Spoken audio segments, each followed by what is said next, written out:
നമസ്കാരം. ഇൻഫർമേഷൻ മീഡിയയുടെ പുതിയൊരു വീഡിയോസിലേക്ക് എല്ലാ കൂട്ടുകാർക്കും ഒരിക്കൽ കൂടി സ്വാഗതം. ക്ഷേമ പെൻഷൻ 2000 രൂപ ലഭിച്ചുകൊണ്ടിരിക്കുന്ന ആളുകൾ നിർബന്ധമായും ചെയ്യേണ്ട കാര്യങ്ങളെക്കുറിച്ചാണ് നോക്കാൻ പോകുന്നത്.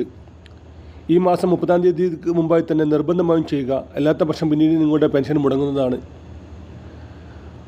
ചെറിയൊരു വീഡിയോ ആണ്. വീഡിയോ മുഴുവൻ കാണുന്നതിന് മുമ്പായി തന്നെ ഇൻഫർമേഷൻ മീഡിയയുടെ വീഡിയോസ് നിങ്ങൾ ആദ്യമായിട്ടാണ് കാണുന്നതെങ്കിൽ ചാനൽ സബ്സ്ക്രൈബ് ചെയ്യാൻ മറക്കരുത്. നമ്മുടെ ഈ ചാനൽ ഒരു തരത്തിലുള്ള മതപരമായ കാര്യങ്ങൾ, രാഷ്ട്രീയപരമായ കാര്യങ്ങളൊന്നും വരുന്നതല്ല. ഗവൺമെൻറ്റിൽ നിന്ന് ലഭിക്കുന്ന സേവനങ്ങൾ, ആനുകൂല്യങ്ങൾ, അറിയിപ്പുകൾ എന്നിവയെക്കുറിച്ച് മാത്രമായിരിക്കും വീഡിയോസുകൾ വരുന്നത്. ശ്രദ്ധിക്കുക, ഗവൺമെൻറ് സേവനങ്ങളും അറിയിപ്പുകളും എപ്പോൾ വേണമെങ്കിലും പുതിയ മാറ്റങ്ങൾ വരാം. നിങ്ങൾക്ക് ഏറ്റവും പുതിയ അറിയിപ്പുകൾ ലഭിക്കാൻ ഇപ്പോൾ തന്നെ ചാനൽ സബ്സ്ക്രൈബ് ചെയ്ത് തൊട്ടടുത്തുള്ള ബെല്ലൈക്കൺ കൂടി ക്ലിക്ക് ചെയ്യുക. ഒരുപാട് ആളുകൾ നമ്മൾ പെൻഷൻ്റെ വീഡിയോ ഇടുന്ന സമയത്ത് പറയാറുണ്ട്, ഇപ്പോൾ ഞങ്ങൾക്ക് പെൻഷൻ ലഭിക്കുന്നില്ല, 3 മാസമായി പെൻഷൻ മുടങ്ങിയിട്ട്, 6 മാസമായി പെൻഷൻ മുടങ്ങിയിട്ട് എന്നിങ്ങനെ പല കാര്യങ്ങളും നമ്മുടെ കമൻറ്റ് ബോക്സിലും വാട്സപ്പ് ഗ്രൂപ്പുകളിലും എല്ലാം പറയാറുണ്ട്.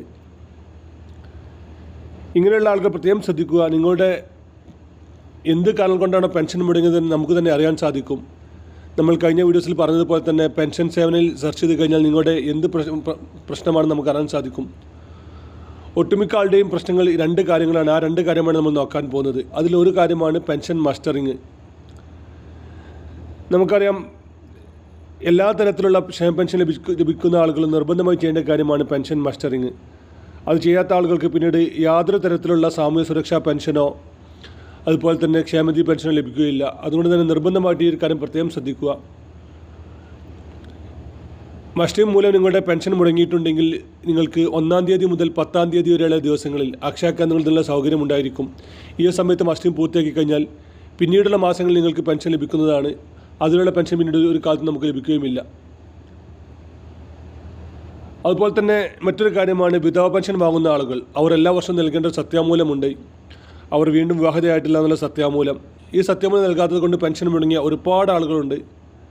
അങ്ങനെയുള്ള ആളുകൾക്ക് ഇപ്പോൾ അതിനുള്ള അവസരമുണ്ട്.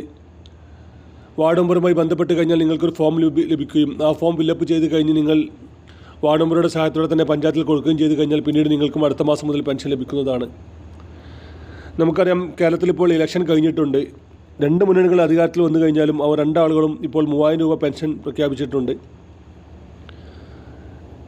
ജൂൺ ജൂലൈ മാസങ്ങൾക്ക് ശേഷം ചിലപ്പോൾ 3000 രൂപയായിരിക്കും നമുക്ക് ലഭിക്കുന്ന പെൻഷൻ. അതുകൊണ്ട് തന്നെ ഇങ്ങനെയുള്ള കാര്യങ്ങളെല്ലാം ഇപ്പോൾ തന്നെ റെഡിയാക്കി വെക്കുക. നമ്മൾ മുകളിൽ പറഞ്ഞ സത്യാമൂലം 60 വയസ്സാകുന്നത് വരെ നമ്മൾ നിർബന്ധമായിട്ടും കൊടുക്കണം. ചില ആളുകളുണ്ട് 58-59 വയസ്സായി കഴിഞ്ഞാൽ അത് നിർത്തുന്നുണ്ട്. അങ്ങനെയുള്ള ആളുകൾക്ക് പിന്നീട് പെൻഷൻ മുടങ്ങുന്നതാണ്. നിർബന്ധമായിട്ട് ഇക്കാര്യം പ്രത്യേകം ശ്രദ്ധിക്കുക. അതുപോലെ തന്നെ പുതിയ പെൻഷൻ അപേക്ഷിക്കാൻ ഇപ്പോൾ സാധിക്കുന്നുണ്ട്. പെൻഷൻ സംബന്ധമായിട്ട് എല്ലാ കാര്യങ്ങളും ഇപ്പോൾ ഓൺലൈൻ വഴിയാണ് അറിയിക്കുന്നത്, ഓൺലൈൻ വഴിയാണ് ചെയ്യേണ്ടത്. നിങ്ങൾക്കിപ്പോൾ പെൻഷൻ ലഭിക്കുന്നുണ്ടെങ്കിൽ എസ് എന്നും അല്ലാത്തവർ നോ എന്ന് കമൻറ്റ് ചെയ്യാനും മറക്കരുത്. വീഡിയോ ഇഷ്ടപ്പെട്ടെന്ന് കരുതുന്നു. ഇതുപോലെ ചെറിയ ഇൻഫർമേഷൻ വീഡിയോകൾക്ക് വേണ്ടി ഇപ്പോൾ തന്നെ ചാനൽ സബ്സ്ക്രൈബ് ചെയ്തുകൊണ്ട് കൂട്ടുകാരിലേക്ക് ഷെയർ ചെയ്ത് കൊടുക്കുക.